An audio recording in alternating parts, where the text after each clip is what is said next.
मोठेवा आज आपण इतिहास म्हणजे जे काही शिकणार आहोत राजाराम मोहन राय शिकणार आहोत. कोण शिकणार आहोत आपण? राजाराम मोहन राय. ठीक आहे.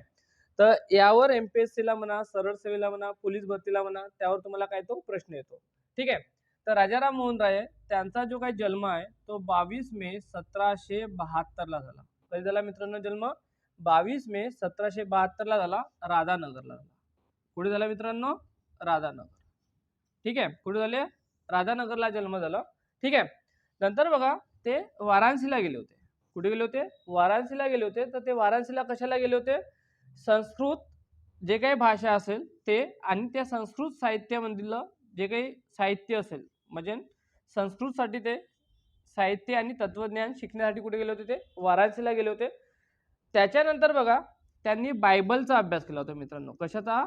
बायबलचा अभ्यास करण्यासाठी त्यांनी ग्रीक भाषा आणि हिब्रू भाषा ह्या दोन भाषा शिकल्या. काय म्हटलं मी? की राजाराम मोहन राय यांनी बायबलचा अभ्यास करण्यासाठी ग्रीक आणि हिब्रू भाषा यांचा काय करून घेतल्या होत्या? त्या दोन भाषा शिकून घेतल्या होत्या. कोणत्या? ग्रीक आणि हिब्रू. तर याला नाही काय मित्रांनो अंडरलाईन करून ठेवायचं किंवा स्टार करून ठेवा. ठीक आहे. त्याच्यानंतर त्यांनी काय केलं की 1809 मध्ये त्यांनी एकेश्वरवादाची संकल्पना ही संकल्पना मांडली. म्हणजे ईश्वर एकच आहे मित्रांनो. ठीक आहे. नंतर त्यांनी आत्मीय सभा 1815 ला त्यांनी आत्मीय सभा स्थापन केली होती. कधी? 1815. याला पण IMP करून ठेवा कारण की याच्यावर पण एमपीएससी ने म्हणा किंवा सरळ सेवेला तुम्हाला डायरेक्ट प्रश्न विचारू शकते की आत्मीय सभेची स्थापना खालीलपैकी कोणत्या व्यक्तींनी केली? तर कोणी केली? राजाराम मोहन राय यांनी. नंतर ब्राह्मो समाज याला पण IMP करून ठेवा. ब्राह्मो समाजाची जे काही स्थापना असेल ते 1828 मध्ये झाली. किती तारीख? 20 ऑगस्ट. किती ऑगस्टला? 20 ऑगस्ट. आणि कुठे झाली मित्रांनो? कलकत्ता. कुठे झाली स्थापना? कलकत्ता. नंतर 1829 ला हा सर्वात महत्त्वाचा प्रश्न आहे मित्रांनो सती प्रथा. तर आता बघा मी सती प्रथेबद्दल इकडे थोडंसं तुम्हाला थोडक्यात सांगतो. ठीक आहे. तर आता हे जे काही सती प्रथा असेल म्हणजे नवरा जर मरण पावला स्त्रीचा तर त्या नवऱ्यासोबत सरणावर सती जावं लागत होतं. का जावं लागत होतं? सती जिवंतपणे. तर हे सती प्रथा बंद करावी. काय करावी? बंद करावी याबद्दल जे काही प्रयत्न केले. काय म्हटलं मी? जे काही प्रयत्न केले हे प्रयत्न कोणी केले? राजाराम मोहन राय यांनी केले. काय म्हटलं मी? सती प्रथा बंद करण्यात यावी यासाठी प्रयत्न कोणी केले मित्रांनो? राजाराम मोहन राय यांनी. आणि ह्या सती प्रथेबद्दल जो काही कायदा झाला, काय झाला? कायदा. हा कायदा केला मित्रांनो 1829 मध्ये.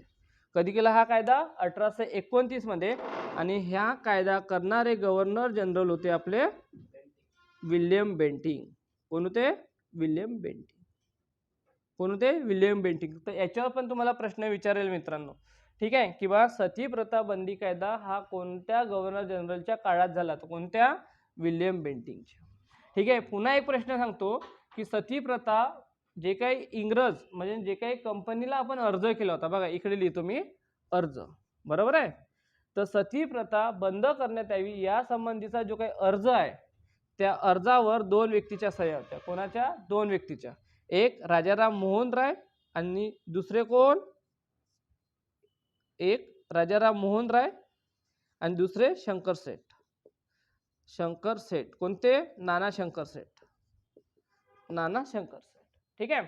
तर याच्यावर तुम्हाला प्रश्न येतो. आता काही गोष्टी सांगतो मी तुम्हाला राजाराम मोहन राय बद्दल की त्यांना भारतीय पुनर्जागरणाचे जनक म्हणतात. काय म्हणतात? भारतीय पुनर्जागरणाचे जनक. आता पुनर्जागरण म्हणजे काय? की भारतामध्ये ज्या काही जुन्या चालीरीती आहे ठीक आहे त्या जुन्या चालीरीती आपल्या समाजातून काय करायच्या? बंद करायच्या. त्याच्याबद्दलचं काय करायचं? पुनर्जागरण घडवून आणायचं भारतीय समाजात. नंतर भारतीय प्रबोधनाचे त्यांना अग्रदूत म्हणतात. काय म्हणतात? प्रबोधन. प्रबोधन म्हणजे चांगल्या गोष्टी घडवून आणणे. ठीक आहे. आधुनिक भारताचे जनक म्हणतात. याला IMP करून ठेवायचं. ठीक आहे. आधुनिक भारताचे जनक. नंतर पहिले आधुनिक भारतीय व्यक्ती. काय म्हटलं मी? पहिले आधुनिक भारतीय व्यक्ती. आणि हे यांनी जे काही एवढ्या ज्या काही गोष्टी घडवून आणल्या काय म्हटलं मी?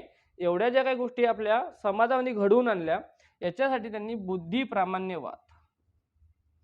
काय म्हटलं मी? बुद्धी प्रामाण्यवाद ह्या गोष्टीचा त्यांनी वापर केला. म्हणजे बुद्धी.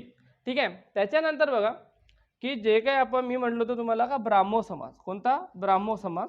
तर ब्राह्मो समाजाचे जे काही सचिव होते काय म्हटलं मी, ब्राह्मो समाजाचे जे काही सचिव होते त्या सचिवाचं यांचं नाव आहे ताराचंद चक्रवर्ती. ताराचंद चक्रवर्ती लक्षात ठेवायचं. काय म्हटलं मी, ब्राह्मो समाजाचे जे काही सचिव होते हे कोण होते, ताराचंद चक्रवर्ती. क्लिअर, इथपर्यंत समजलं सर्वांना. जर हा व्हिडिओ जर आवडला असेल तर नक्की तुमच्या मित्रांना सुद्धा शेअर करा आणि चॅनलला माझ्या लाईक करा, सबस्क्राईब करा. ठीक आहे, जेणे माझे करून तुम्हाला नवीन जे काही यूट्यूबच्या माध्यमातून जे काही मी व्हिडिओ टाकणार तेव्हा तुम्हाला सर्व भेटणार. ठीक आहे, इथं मी थांबतो. ठीक आहे, चला.